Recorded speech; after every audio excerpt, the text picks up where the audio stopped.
আসসালামু আলাইকুম এভরিওয়ান, কি অবস্থা আপনাদের? কেমন আছেন আপনারা? আশা করি আপনারা সবাই ভালো আছেন এবং আল্লাহর রহমতে আমি অনেকটা ভালো আছি। আরে ভাই, এই ছেলের কি হয়েছে? ওর কি অনেক বেশি গুড়া ক্রিমিনাল হয়েছে নাকি? আচ্ছা, এই ছেলের কথা বাদ দিয়ে আমরা আসল কথাতে আসি। আসল কথা হইতেছে, এটা হচ্ছে আমার মনোটনের লাস্ট ভিডিও। কয়দিন আগে আমি মনোটনটা বাই করছিলাম, 1 মাসও হয় নাই, আর এখন আমি মনোটনারে সেল করতে যেতেছি। বিকজ মনোটন আমার যে পরিমাণ জ্বালাইছে, আমি একদম অতিরিক্ত হয়ে গেছি এটাকে সেল করার জন্য। এই জিনিসটা একবার দেখেন, একটা বাইকের টাঙ্কির অবস্থা যদি এরকম হয় তাহলে বুঝতে পারতেছেন আমার কি অবস্থা হয়েছিল এই কয়দিন এটা চালানো অবস্থায়। তো একটা বাইকের মেন জিনিস হচ্ছে তার প্যাড, মানে টাঙ্কি, যেখান থেকে পুরা গাড়ির মধ্যে তেল যায়। তো এই টাঙ্কির অবস্থা যদি এরকম হয়, তাহলে সেই তেল যদি কার্বোরেটরে যায় এবং কার্বোরেটর থেকে ইঞ্জিনে যায়, তাহলে সেই গাড়ির অবস্থা কি হইতে পারে আপনারা ভালো মতনই বুঝতে পারতেছেন। তো এই গাড়ির কার্বোরেটর ওয়াশ করতে করতে আমার জীবন তো শেষ হয়ে গেছিল।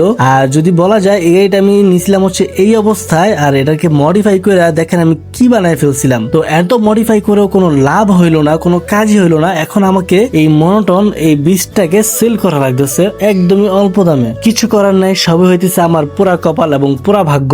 এই মনোটনের মধ্যে আমি প্রায় আফটার মার্কেটের 20 থেকে 25,000 টাকার জিনিস লাগাইছিলাম, যেগুলা এই গাড়ির মধ্যে কোনো প্রয়োজনই ছিল না। জাস্ট গাড়িটাকে সুন্দর দেখাবে এই জন্য আমি লাগাইছিলাম। এন্ড এগুলো লাগানোর পরই গাড়ির মধ্যে হাজার রকমের সমস্যা দেখা যায়, যেগুলোর জন্য আমি একদমই প্রস্তুত ছিলাম না। গাড়িটা কেনার সময় গাড়িটা একদমই ফ্রেশ ছিল, ইঞ্জিনের অবস্থা, যে জন্য আমার কোনো মাথা ব্যথা ছিল না গাড়িটাকে মড করার জন্য। তো আমি গাড়ির মধ্যে এক্সট্রা কোনো কাজ না করে আগে কি করছি, বোকামি করে গাড়িটারে আমি মড করছি। গাড়িটারে ইচ্ছা মতন মড করছি, কোনো জায়গায় বাদ দিই নাই। এবং কি বংশাল থেকে শুরু করে পঞ্চগুড়ি আর অনেক জায়গায় গিয়ে আমি বিভিন্ন পার্টসপাতি কিনছি এবং পার্টসপাতি কিনে আমি গাড়ির মধ্যে ইনস্টল করছি। কিন্তু শেষে এটা আমার সাথে কি হলো ভাই, এতগুলা পার্টসপাতি এতগুলা জিনিস লাগানোর পরও এই গাড়িটা আমি নিজের হাতে রাখতে পারলাম না। তো আপনার বলে আমি একটা সুন্দর বুদ্ধি দিমু, যদি মডার্ন গাড়ি নেন তাহলে আপনি নিজের বুকটারে আর নিজের মনটা একটু শক্ত করে তারপরে মডার্ন গাড়ি নেবেন। কারণ এই মডার্ন গাড়ির পিছনে আমি যে পরিমাণ টাকা খরচ করছি আর এটা আমার যে লেভেলের একটা ফিডব্যাক দিচ্ছে, আমি একদমই আশা হতো। মডার্নের লুক অনেক বেশি সুন্দর, কন্ট্রোলিং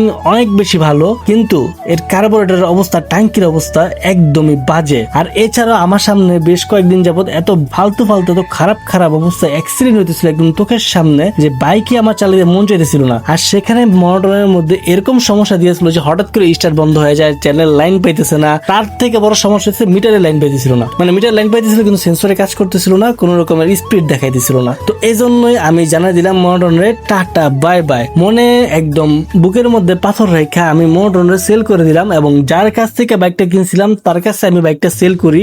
এন্ড দুঃখের কথা হইতেছে, আমার প্রায় 35,000 টাকা লস হয় এই মনোটন এই 1 মাস চালায়। বুঝতে পারতেছেন আমার কি পরিমাণ লস হয়েছে। যাক, লসের কথা বাদ দিলাম, এটা যে আমার কাছ থেকে সরাইতে পারছি এটাই অনেক, কিন্তু অনেক কষ্ট পাইছি। কারণ একটা গাড়ির মধ্যে এত কষ্ট করে নিজের শ্রম দিয়ে কেনার পরও, এত সুন্দর করে মডিফাই করার পরও গাড়িটা আমার কাছে রাখতে পারিনি। এটা অনেক কষ্টের একটা ব্যাপার ছিল আমার জন্য। থাক, ব্যাপার না, একদিন আবার আমি গাড়ি নিব, এবং সেদিন আমি নিজের কাছে আমি প্রমিস করলাম আমি কখনো আর সেকেন্ড হ্যান্ড বাইক নিব না, আমি একদমই শোরুম থেকে নিউ বাইক নিব। নেক্সট টাইম যখনই বাইক নিব আমি একদম মার্কেট প্লেস থেকে না, একদম মার্কেট থেকে শোরুম থেকে নিউ বাইক নিব। এটা আমি নিজের কাছে নিজে প্রতিজ্ঞা করলাম। তো আপনারা প্রতিজ্ঞা করেন যে আপনারা একদম মার্কেট প্লেস থেকে, একদম মার্কেট থেকে, একদম শোরুম থেকে নিউ বাইক কিনবেন। তো বন্ধুরা, আজকের ভিডিওটা এই পর্যন্তই। সবাইকে আল্লাহ হাফেজ, আসসালামু আলাইকুম।